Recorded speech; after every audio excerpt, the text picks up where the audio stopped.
June 11, 1962. The fog is not weather tonight. It is a living thing, thick, wet, and hungry. It presses against the cell windows of Alcatraz like it wants inside. Out in the bay, the currents run faster than a man can swim, colder than a morgue slab, and hungrier than anything with teeth. Alcatraz Island squats in the middle of it all. 30 acres of concrete and steel that has never, in 29 years, let a single prisoner reach the mainland alive. Until tonight. 3 cells in B block hold 3 men the federal system believes it has finally crushed. Frank Lee Morris, AZ 1441. John William Anglin, AZ 1476.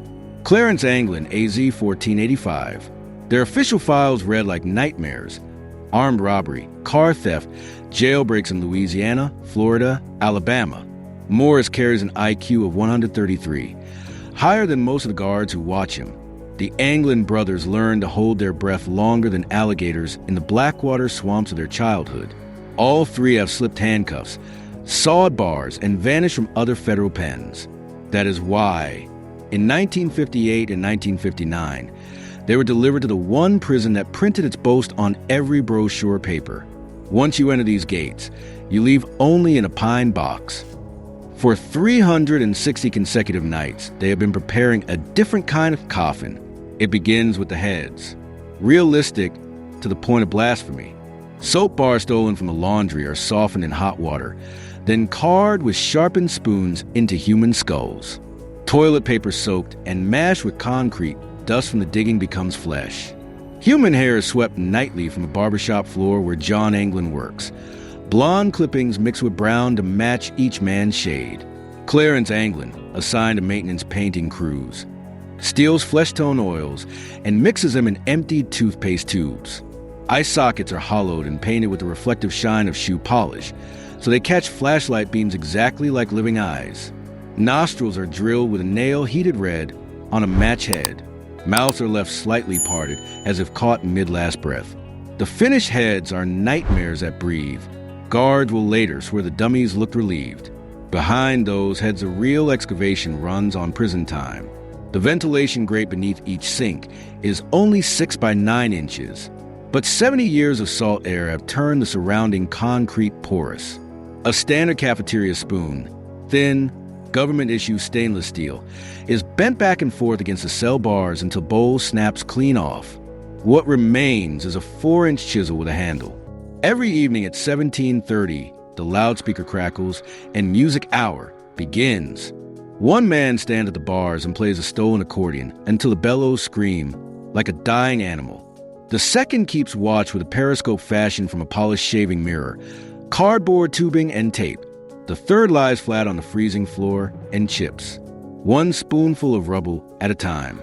The dust is collected in pockets, then scattered in the exercise yard 5 grain per walk, so no suspicious mound ever forms. When the spoon edges dull, they sharpen them on the concrete itself. Later, a maintenance vacuum cleaner disappears piece by piece.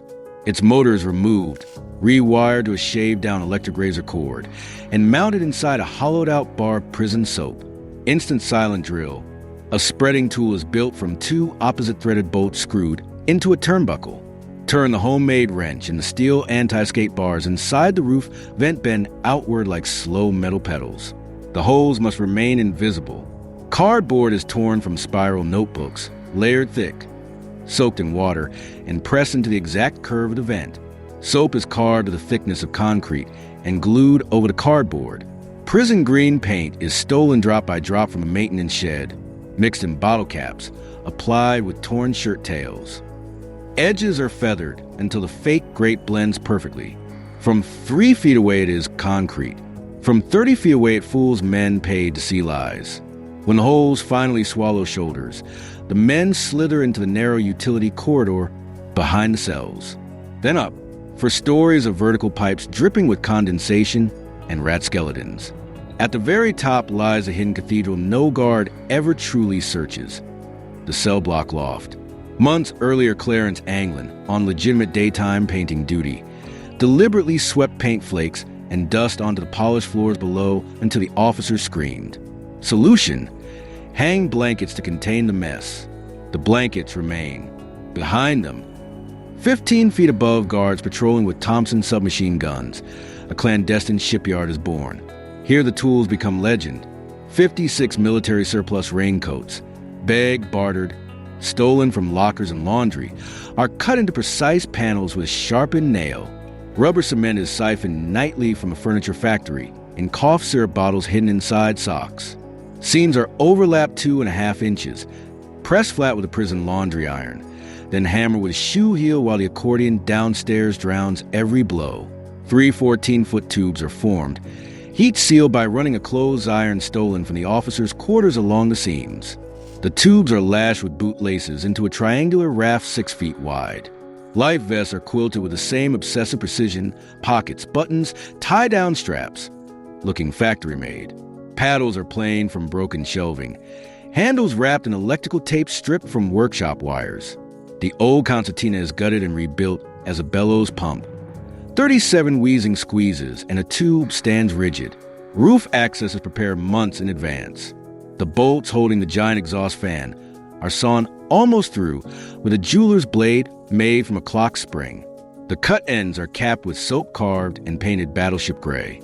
One twist, and the entire grate lifts away like a trapdoor. At 21:30, the lights dim for final count. The painted heads go onto the pillows. Blankets are pulled high. The guards walk the tier 3 times that night. Each time the flashlights slide across 3 sleeping faces that never blink. Each time the guards see nothing wrong. At 21:48, the first man vanishes into the wall. Then the second, then the third. Alan West, the fourth conspirator, cannot loosen his grate in time. He is left behind, pounding silently on concrete that will never answer. They climb the pipes carrying the deflated raft in waterproof bags sewn from yet more raincoats. On the roof the night is moonless. San Francisco glitters 4 miles away like a city built to mock them. They slide down the bakery's smokestack pipe, land cats off in the shadows, sprint across the recreation yard. 2 12-foot fences topped with razor concertina have been prepared weeks earlier. Strands loosened just enough to push apart without the telltale rattle of wire. Past the looming water tower, past the power station, humming with generator noise, to the narrow shingle beach on the northeast shore, the only stretch of shoreline invisible from every guard tower on the island. The water waits, 52 degrees, currents that can hit 12 knots, great white sharks that hunt these exact channels at dusk and dawn. Morris has spent months watching debris, cigarette packs, orange peels, timing how the tide swings. He knows the outgoing flood tide turns northwest only between 23:30 and midnight on this specific night. Leave 30 minutes early, and the current drags you south into the open Pacific to freeze or drown. Leave 30 minutes late, and you are swept north under the Golden Gate, maybe to land, maybe to eternity. There's exactly one 30-minute window that offers any chance at all. They kneel on the rocks and play the accordion one last time. Not for music, for air. The bellows wheeze 37 times per tube. The raft rises like something alive. They push off at 23:40 exactly, the dead center of the only window that ever mattered. Then the fog swallows them whole. Morning reveals a deception. 3 painted heads stare at the ceiling with eyes that seem almost amused. 3 holes gape behind the sinks like screaming mouths. The guard shouts echo off concrete that suddenly feels hollow. A homemade paddle washes up on Angel Island 2 days later. Prison blue paint, hand-carved grip. Weeks after that, shredded pieces of vulcanized raincoat raft are found snagged on rocks beneath the Golden Gate Bridge, exactly where modern computers say the current would deliver anything launched at 23:40 on that night. Inside one fragment, a sealed plastic bag containing family letters, photographs, and the Anglin brothers' childhood address book written in waterproof ink. No bodies ever surface. No blood in the water. No shark ever coughs up a finger wearing a prison ring. The FBI hunts for 17 years. Boats, helicopters, bloodhounds, infrared, divers. In 1979, the official conclusion is delivered. Presumed drowned in the bay. Case closed. Except the file is never fully sealed. The U.S. Marshals Service still carries active warrants. 63 years later, the names Morris, John Anglin, Clarence Anglin remain the only three fugitives from Alcatraz still listed as wanted, whereabouts unknown. The whispers begin almost immediately. A deathbed confession from a former cellmate claims a rust bucket freighter waited 7 miles offshore with a dinghy and a lantern signal. 3 flashes. A grainy photograph surfaces in Brazil, 1975. 2 older men on a cattle ranch, sunburned, scars, ears, crooked grins all match. FBI agents raid the farm 48 hours later. Coffee still hot on the stove. Hammocks still swaying. Men gone. Postcards arrive at Anglin relatives in Georgia and Florida for decades. No return address. Handwriting authenticated by 3 separate experts. One from Chile, 1967. Water cold. Sun warm now. One from Paraguay, 1989. Tell Mom the food is better here. One from an unknown location, 2002. Simply a drawing on an accordion. Modern tide modeling confirms what Frank Morris calculated with nothing but eyes and cigarette pack rafts. Launch at 2340 on June 11, 1962, and the current carries you under the Golden Gate to a narrow beaches alive with seals, and the sharks that eat them. Launch 30 minutes off, and the same current drags you 40 miles into Pacific to die of hypothermia long before dawn. They launched at 2340. 3 men armed with nothing but spoons, soap, raincoats, and genius slipped the most escape-proof prison. The bay took their raft. The fog took their trail. And something or someone took the men. Out there beyond searchlights, statutes of limitation, and reach of the state, 3 ghosts may still draw breath under foreign suns. The accordion has not been heard since that night. But on certain fog-choked evenings, when even the gulls fall silent, the water itself seems to breathe in short, wheezing bursts. 3 pumps. Long pause. 3 pumps.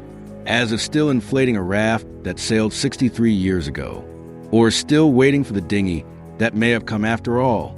The rock was never truly escaped. It was only ever abandoned by men who refused to die inside it. And somewhere under a different sky, 3 dead men may still be walking, carrying the coldest secret the Pacific ever kept. The tide remembers. The fog never tells.